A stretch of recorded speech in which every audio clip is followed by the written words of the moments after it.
Nu hørte vi i børnekirken om Hanna. Hanna, som fik et barn, og som sang den her Hannas lovsang. Det er 3000 år siden. 1000 år senere, så sang Maria også en lovsang, da hun oplevede, at det var sandt, at der var undfanget et barn ved Helligånden i hendes liv. Og hun sang en sang, der på mange måder minder om Hannas lovsang fra det gamle testamente. En sang om, at den, som er tomhændet, den, som ingenting har, den, som ikke oplever at have værdi, bliver løftet op, mens den hovmodige bliver sættet ned. Og det er evangelieteksten til i dag, som vi allerede har læst. Men den minder også om den tekst, som vi nu skal læse, og som er epistelteksten. Altså den anden tekst, som skal læses til i dag. Den handler ikke om Marias undfangelse, eller om undfangelsen af Jesus, Marias bebudelse, men den handler også om det samme, om mennesker, der bliver ydmyget, og mennesker, som bliver ophøjet. Den handler om korsets dårskab og Guds visdom. Lad os rejse os. Epistlen skriver apostel Paulus i 1. Korintherbrev kapitel 1, vers 21-31.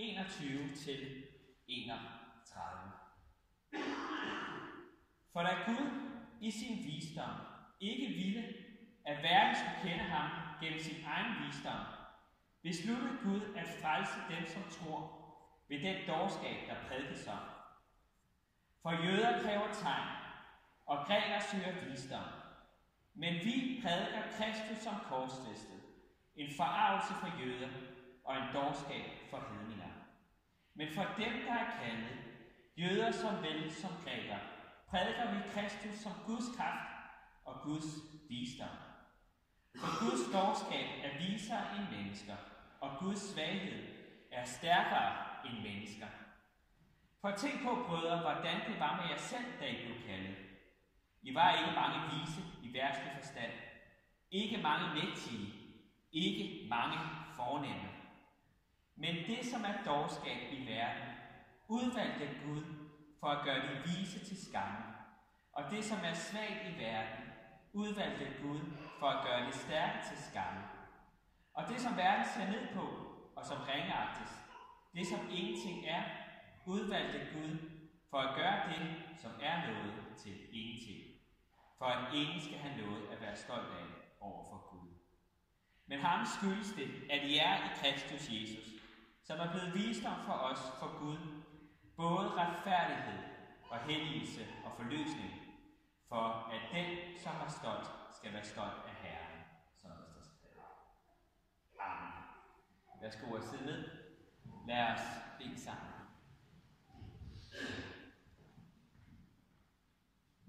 Herre, du er den, som ophøjer den ringe og bøjer den hovmodige. Du er den, som har valgt at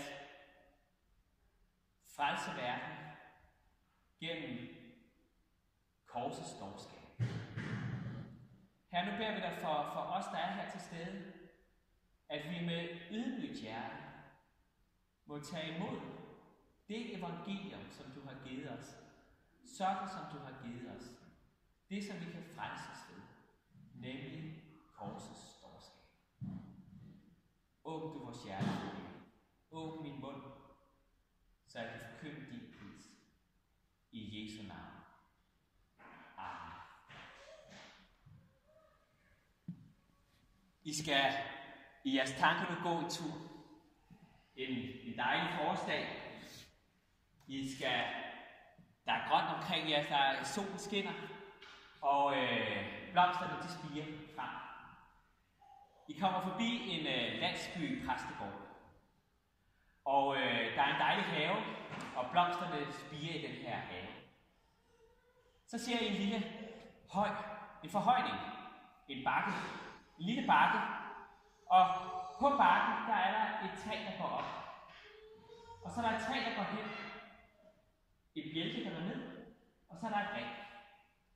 I ser en galge på den her lille bakketop.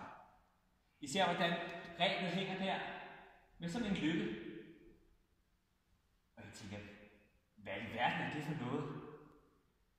Hvilket sygt menneske vælger i sin have at placere en galge? En rædselsfuld måde at dræbe mennesker på. Er det en menneske, der prøver at lave sjov? Eller et menneske, der bare er fuldstændig syg i hovedet? Sådan vil man tænke, hvis man går forbi en sådan have. Og nu var det fordi, det var et eksempel, jeg fik, og det var en præstehave. Så altså, det kunne nok også være så mange andre steder. Det ville være et mærkeligt eksempel. Nu prøver vi igen. Du går den her smukke tur. Du går, solen skinner, blomsterne spiger. Du kommer til den her præstehave. Du ser en lille forhøjning. Og på forhøjningen, der ser du en bjælke, der går op. Og en bjælke på tværs. Du ser et kors. Du vil slet ikke tænke det samme. Du vil ikke tænke sikkert om modbydeligt. Sikkert et sygt menneske, der bor der, som har plantet et kors der. Nej, du vil, hvis du er kristen, så vil du glæde dig over det. Du vil synes, det er smukt. Måske andre mennesker vil tænke, nej, der er en, der er pyntet med et kors. Enkelte vil måske tænke, der er en, der har gravet en hund der, måske. Men uanset hvad, så vil det ikke være det samme. Altså, det vil ikke være den der forarvelse, vrede over, hvad en verden er det, man pynter der. Men virkeligheden er jo, at hvis det var for 2000 år siden, og et menneske var gået forbi en sådan have, så ville man med galgen tænke, nå, der går rigtig en humanist der, som går ind for smertefri dødsstraf. Det skal gå let, og det skal gå hurtigt. Hvor at hvis man så et kors, så ville man tænke, der bor en sadist. Der bor en, der virkelig ønsker, at mennesker de skal lide i dyb smerte, når de dør. Sikke et sygt menneske, der bor der, som pynter sin have med et kors. Det vil være enormt forarveligt. Sådan er det ikke i dag, men prøv at forestille jer Paulus. Paulus, som har skrevet den her tekst, og som rejser rundt fra land til land, fra by til by, og prædiker Kristus som korsfæstet. Vi ved, hvordan folk har taget det. Og det ved vi, hvordan de har taget det, fordi Paulus skriver det i vores tekst. Det var en korsets dårskab. Og det er jo et gammelt ord, hvad i verden betyder det. Men det er jo en dåre, en tåbe, en idiot. Det er idiotisk, det er tåbeligt. Det er fuldstændig skingrende sindssygt. Sådan har folk tænkt det, når Paulus åbnede sin mund og talte om korset. Det er så skørt. Og folk har rystet på hovedet, grint af det, og vendt sig bort fra Paulus. Sådan en gider vi da ikke høre på. Så har Paulus også talt til jøderne, for i alle disse byer, han kom til, disse græske byer, der boede der også en stor gruppe jøder. Så har han talt til dem. Jesus, han er Messias. Ham, der er ventet på, han døde på et kors. Og så er jøderne simpelthen blevet vrede. Hvad i verden er det, du tænker på? Skulle den Messias, som vi har håbet på og råbt efter, virkelig ende på et kors? Nej, når Messias kommer, så skal han oprette fred. Så skal han blive konge. Han vil ikke ende på et kors og dø. Og lide i stor smerte. Det var sådan, det vi tænkte. Vi prædiker Kristus som korsfæstet. En forarvelse for jøder og en dårskab for hedninger. Og jeg tror nogle gange, Paulus har tænkt, jeg tror, jeg vælger. Jeg må lige vinkle det lidt på en anden måde. Kunne jeg ikke sige noget med Jesus? Jeg tror på en, der hedder Jesus, og han er Kristus, og det var noget, der hed død. Og så opstod han. Og så kunne han forkynde opstandelsen, og det har han helt sikkert også gjort. Men kunne man ikke lige man behøver måske ikke forklare, hvordan han døde. Han kunne dø på mange måder jo. Men jo, det betød noget for ham. Og det står, hvis vi har læst videre, så står der, da jeg kom til jer, brødre, forkyndte jeg ikke Guds hemmelighed for jer med fremragende talekunst eller visdom, for jeg havde besluttet. Det var en beslutning, for den var svær at tage for ham. Men jeg havde besluttet, at jeg hos jer ikke vil vide af andet end Jesus Kristus og det som korsfæstet. Jeg kom til jer i Korinth, og det er en by fyldt med kloge mennesker, men jeg kom og forkyndte Jesus som den korsfæstet. Og så var der mange, der vendte ham på det. Men der var også nogen, der tog imod det.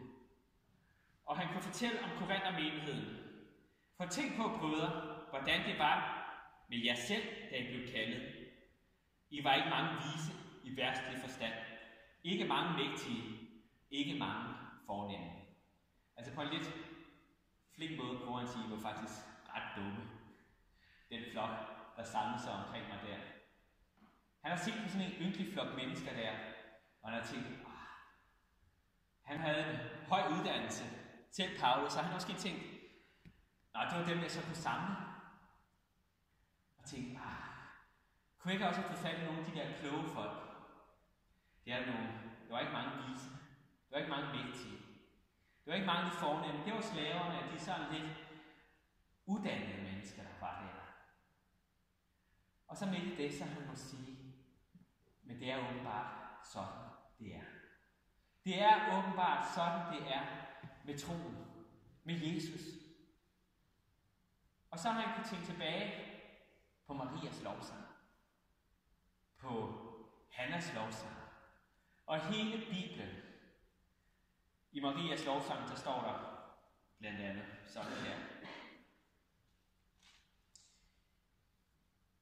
Han har ydet vældige gerninger med sit arm, splittet dem, der er hårdmodige i deres hjertes tanker.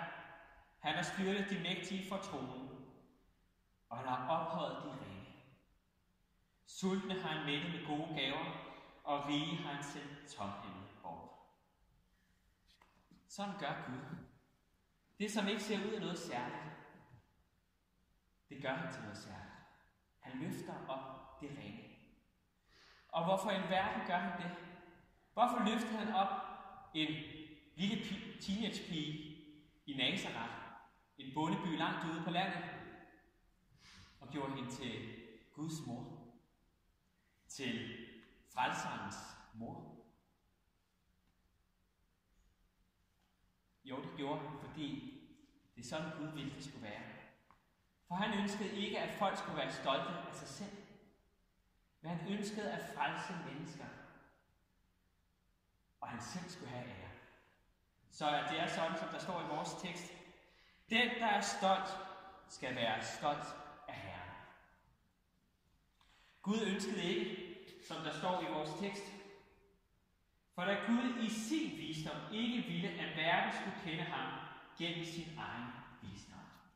Det var ikke sådan, at verden skulle tænke, den regner jeg ud. Den kan jeg godt regne ud. Jeg har valgt en illustration her, som er næsten lige så utraditionelt som den sidste søndag, hvor jeg havde løbet slags med. Men jeg har taget en stige med.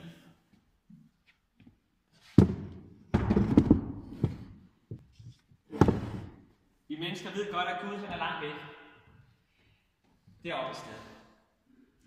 Og så tænker vi, ham vil vi gerne nå. Og så tænker vi, hvordan gør vi det? Jo, det regner vi os frem til. Og så sætter man Østens vise mænd, eller Vestens klogeste hoveder, til at regne det hele ud. Så gør de sig belæste, og går et trin op. Kommer tættere på, hvad er det for noget af alt det her? Løfter sig op, og sådan løfter de sig op, og jeg skal nok skåne jer for at komme alt for langt op, fordi så bliver det lidt for spændende det her. Men Gud, han ønsker ikke, at det skulle være på den måde, at vi mennesker, vi sådan kunne stige op til Gud, og sætte os der og sige, hej Gud, Så kom jeg. Sætter sig der ved siden af ham på tronen der og siger, jeg fik luret dig. Jeg forstod, hvordan jeg skulle forfatte dig. Nej, Gud han ønskede, at det skulle være omvendt. Om lidt skal vi synge den helt klassiske Maria Bebudelses salme. Og den lyder sådan her, første vers. Nu kom der bud fra englekor, at Gud herned vil stige. Hans søn, som i det høje bor, og ejer ærens rige, hans sejr kød vil tage på, og blandt os gå, det nyt er ude lige. Altså, Gud vil selv stige herned. Så tager vi her. Så sker der det, at Gud, som bor i det høje, han lader sig undfange i en teenagepiges mave. Gud. Altså, når man læser de forskernes forståelse af, hvornår man var trolovet, som det jo hed dengang. Hvornår man var trolovet, så var det sådan en 13 år, de var. Så det var ofte unge piger, der var trolovet. Så altså en teenagepiges mave. Der blev Gud undfanget. Han steg ned til os og blev kød.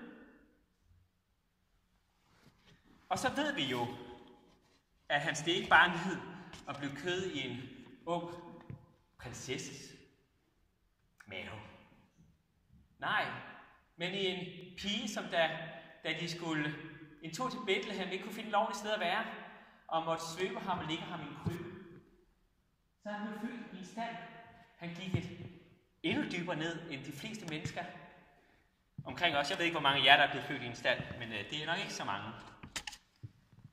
Så blev han opvokset. Så voksede han op i Nazareth. Han gik et skridt længere ned. Sådan en bondeby. Senere, da nogle af disciplerne fortæller hinanden, at der er kommet den her mand, Jesus, og han er fra Nazareth, så bliver der sagt, Nazareth, kan noget godt komme fra Nazareth? I ved godt, der er altid byer i et land, hvor man tænker, det er ikke dem med den skarpeste kniv i skuffen, der bor der, ikke? Der er altid nogle fordomme. Der er nogle steder i landet, hvor man tænker, det er sådan.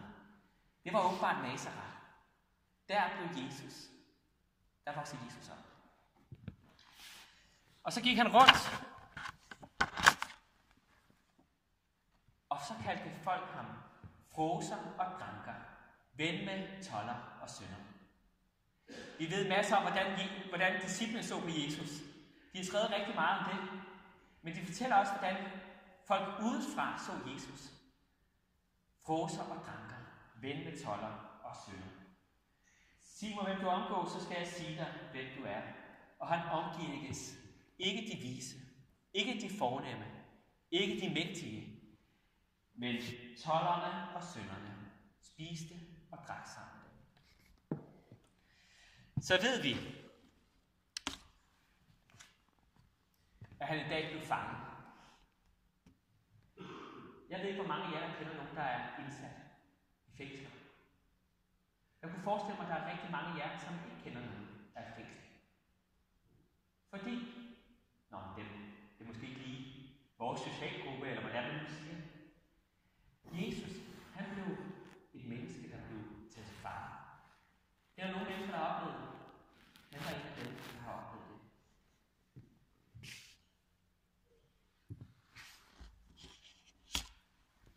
Jesus, han blev pisket.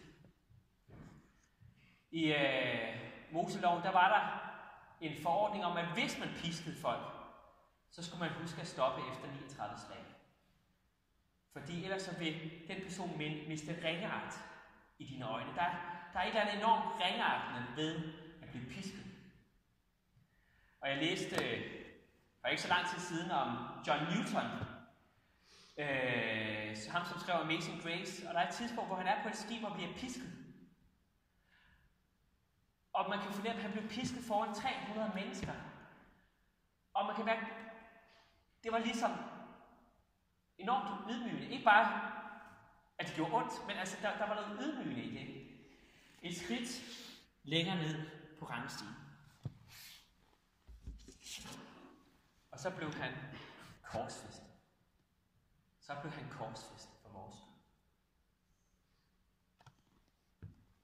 Vi snakkede med vores bibelkreds, hvorvidt man havde underbukser på, når man blev korsfæstet. Vi ved, at hans tøj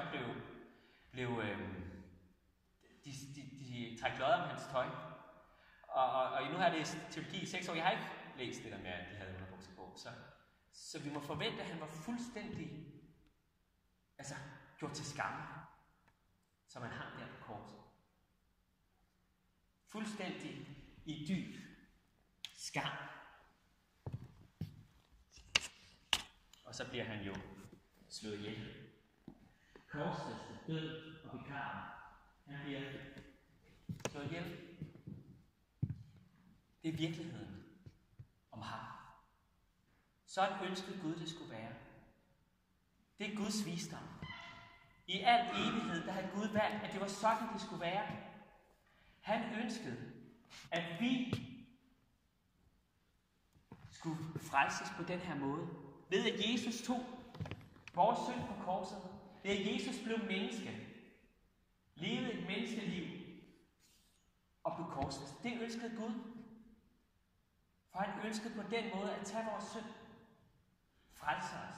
Vi har sunget Kristus på korset, du bar for mig skabningens synd og ven. Vi har sunget om Kristus på korset. Og folk de håner det. Men det er det Gud han har valgt. Og på den måde har Gud sagt, jeg elsker jer. Jeg elsker jer ud over alle grænser, og jeg er klar til at give alt for jer. Jeg er klar til at blive kød, blive undfanget og gå hele trappetrin ned. Så steg du i min jammer ned. Så dybt som ingen ved, synger vi en sang. Så står der faktisk ikke bare stik, der står sank. Sank ned i mudderet. Ned til os. Tog vores synd. Det var det, han gjorde. Det var det, han gjorde. Så må man sige, hvordan kan vi så her i dag, som der også er i den her tekst fra Korintherbrevet, så kom der også folk med, som var mere velbjerget med tiden. I starten var I ikke mange vise. Så kom der flere til. Hvordan kan vi, uanset hvilken stand vi er, tage imod Jesus? Hvordan kan vi gøre det? Jo, vi må give afkald på alt vores eget. Kende dig, Jesus, det er det allerstørste sammen i en sang her. Du er min retfærdighed. Og det er langt større alt det andet. Så alt, hvad jeg havde, min fortjeneste, alt, hvad jeg satte på, det jeg selv kunne nå, regner jeg som tab og underskud. For nu kender jeg mit liv. Vi må sige, alt det er lige meget. Jeg kan ikke bruge det til noget. Der er ingen måde, jeg kan komme op til Gud. Han må komme til mig. Og nogle gange så hjælper Gud os med det. Så mærker vi, hvordan synden arbejder i os. Og så står vi fuldstændig afklædt og svage og siger, Gud, jeg kan ingenting. Vær mig synden. Det kan også være, at tvivlen rammer os. Og man tænker, puha, kan jeg overhovedet det her med troen? Og så kan vi sige, jamen Gud, stig ned til mig. Han kan tage imod mig i min elendighed. Nogle gange så tager han også bare andre ting fra os. Paulus han fik selv oplevet det, at han fik en torn i kødet. Han oplevede noget, der var enormt smertefuldt. Måske var det en synd.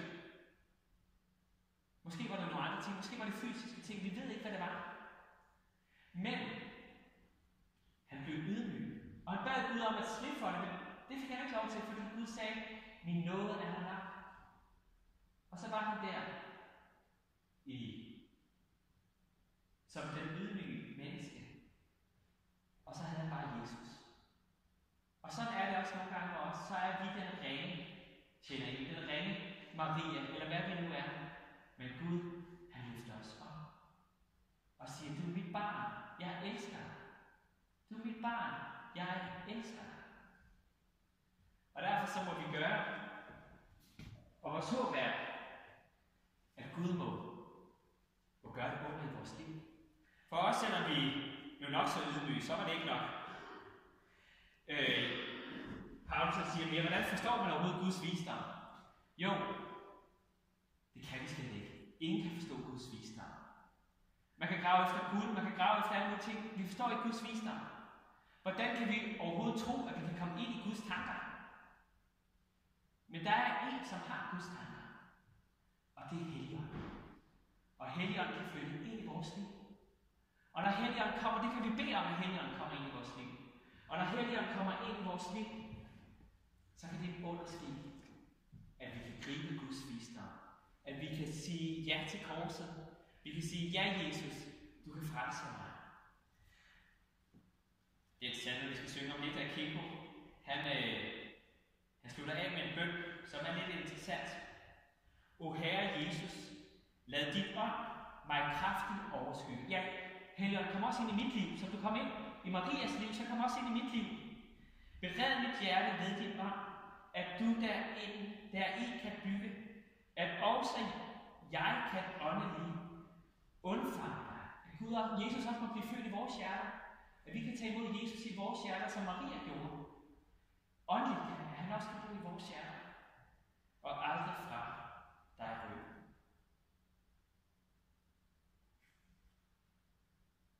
Det vil han gerne.